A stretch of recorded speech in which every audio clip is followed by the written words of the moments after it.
Bull run, baby.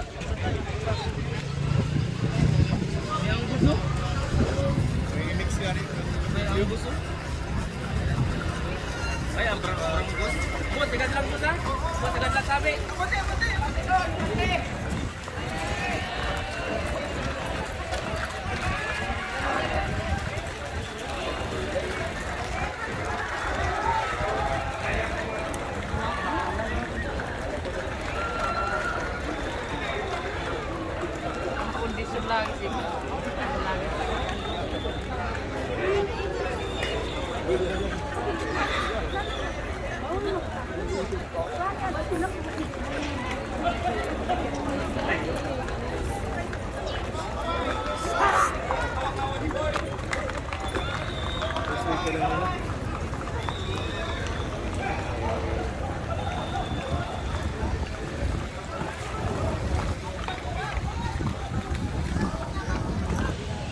So that's it. Unfortunately, di pala